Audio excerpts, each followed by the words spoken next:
Yesu Kristo ashimwe. Ejo twashoje ibitabo byo ku ngoma. Uyu munsi turakomeza mu gitabo cya Ezira. Uyu munsi ni umunsi w'115 rero dusoma Bibiliya. Reka dukomeze dusome ijambo ry'Imana mu izina rya Yesu. Umwami Kuro ategeka ko bubaka urusengero. Mu mwaka wa mbere wo ku ngoma ya Kuro umwami w'Ubuperesi, Uwiteka atera umwete umutima wa Kuro umwami w'Ubuperesi ngo ijambo Uwiteka yavugiye mu kanwa ka Yeremiya risohore. Ategeka ko bamamaza itegeko mu gihugu cye cyose, kandi arandika ati: Kuro umwami w'Ubuperesi aravuga ati: Uwiteka Imana nyir'ijuru yangabiye ibihugu by'abami bose byo mu isi, kandi yanyihanangirije kuyubakira inzu i Yerusalemu mu Buyuda.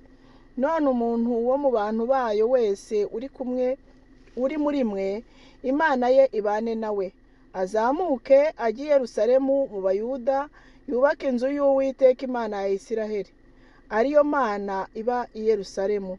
Kandi umusuhuke wese usigara aho yasuhukiye, abantu baho nibamufashisha ifeza n'izahabu n'ibintu n'amatungo, ukuyemo amaturo baturira inzu y'Imana y'i Yerusalemu babikunze. Nuko abatware b'amazu ya ba sekuruza b'Abayuda n'ab'Abenyamini bahagurukana n'abatambyi n'Abalewi n'abandi bose Imana yateye umwete wo guhagurukana ngo bajye kubaka inzu y'Uwiteka i Yerusalemu. Maze abaturanyi babo babatwerera ibikoreshwa by'ifeza n'izahabu n'ibindi bintu n'amatungo n'ibintu by'igiciro cyinshi, ukuyemo ibyo batuye byose babikunze. Kandi n'umwami Kuro asohora ibintu byakoreshwaga mu nzu y'Uwiteka, ibyo Nebukadinezari yari yarazanye i Yerusalemu, akabishyira mu ngoro z'ibigirwamana bye. Ibyo Kuro umwami w'Ubuperesi abikuzamo Mitideredati w'umunyabintu, nawe abibarira Sheshibasari igikomangoma cyo mu Bayuda. Kandi umubare wabyo n'uyu: amasahani y'izahabu 30 n'ay'ifeza 1,000 n'imishyo 29 n'ibyungu by'izahabu 30 n'iby'ifeza by'uburyo bwa kabiri 410 n'ibindi bikoreshwa 1,000. Ibikoreshwa byose by'izahabu n'ifeza byari 5,400. Ibyo byose Sheshibasari yabizamukanye ubwo abanyagano bavanwaga i Babuloni bagasubira i Yerusalemu. Igice cya kabiri. Abanyagano basubiye iwabo. Kandi abo muri icyo gihugu Nebukadinezari umwami w'i Babuloni yajyanye ari imbohe, akabajyana i Babuloni. Abavuye mu bunyage bagasubira i Yerusalemu n'i Buyuda, umuntu wese agasubira mu mudugudu w'iwabo n'aba. Nibo bazanye na Zerubabeli na Yeshuwa na Nehemiya na Seraya na Reraya na Moridekayi na Bilishani na Misipari na Bigivayi na Rehemu na Bana.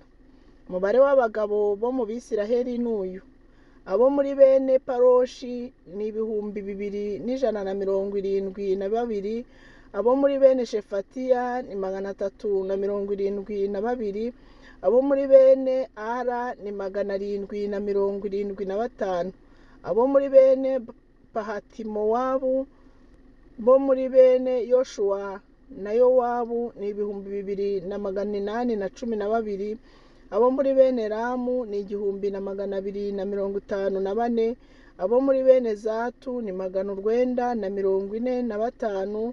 Abo muri bene Zakayi ni 760. Abo muri bene Bani ni 642. Abo muri bene Bebayi ni 626. Abo muri bene Azigadi ni 1,222. Abo muri bene Adonikamu ni 666. Abo muri bene Bigivayi ni 2,056. Abo muri bene Adini ni 454.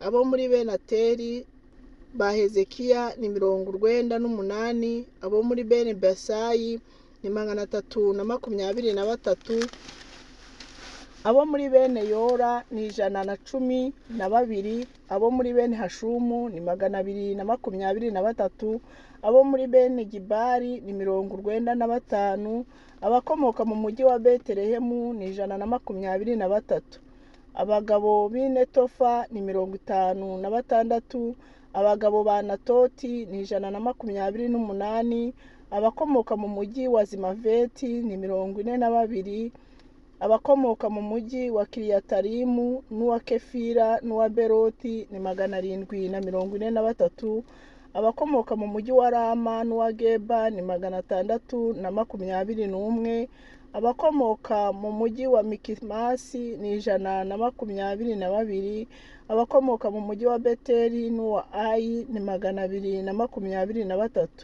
abakomoka mu mujyi wa Nebo ni 52, abakomoka mu mujyi wa Magibishi ni 156, abo muri bene Elamu wundi ni 1254, abo muri bene Harimu ni 320, abakomoka mu mujyi wa Rodi n'uwa Hadidi n'uwa Ono ni 725, abakomoka mu mujyi wa Yeriko ni 345, abakomoka mu mujyi wa Senaya ni 3630.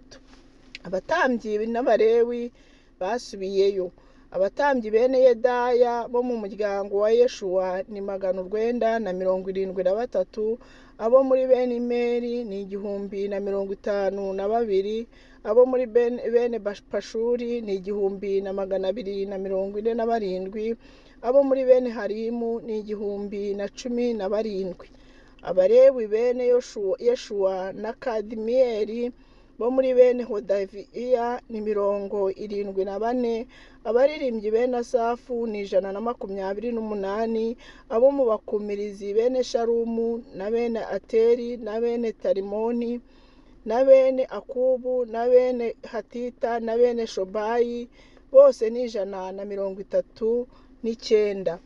Abanetinimu bene Siha na bene Hasufa na bene Tawoti na bene Kerosi na bene Siyaha na bene Padori na bene Rebana na bene Hagaba na bene Akubu na bene Hagabu na bene Shalumayi na bene Hanani na bene Gideri na bene Gahari na bene Reyaya na bene Risini na bene Rekoda na bene Gazumu na bene Uza na bene Paseya na bene Besayi na bene Asina na bene Meyunimu na bene Nefusimu na bene Bakibuki na bene Hakufa na bene Harihuri na bene Basiruti na bene Mehida na bene Harisha na bene Harikosi na bene Sisera na bene Tema na bene Nesiya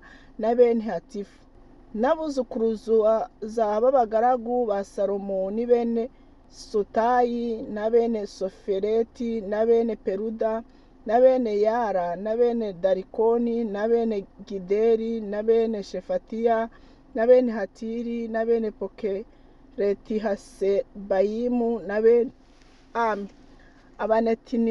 Abanetinimu bose n'abuzukuruza b'abagaragu ba Salomo bari 392, kandi aba ni bo bazamutse bava Iterimera n'Iteriharisha n'Ikerubu na Adani na Imeri, ariko ntibabasha kwerekana amazina ya ba sekuruza n'imbyaro zabo yuko ari Abisiraheli koko. Abo muri bene Deraya na bene Tobiya na bene Dekoda ni 652, kandi n'abo mu batambyi bene Habaya na bene Hakosi na bene Barizirayi w'Umunyagaleyadi washatse umugeni mu bakobwa ba Barizirayi w'Umunyagaleyadi akamwitirirwa. Abo bashatse amazina yabo mu mibare yo kuvuka kwabo ntibayabona, nicyo cyatumye batekerezwa nk'abahumanye bagakurwa mu butambyi. Umutirushata ababwira yuko batarya ku bintu byejejwe cyane kugeza ubwo hazaboneka umutambyi ufite Urimu na Tumimu. Abasubiyeyo bose n'ibintu byabo n'amaturo yabo.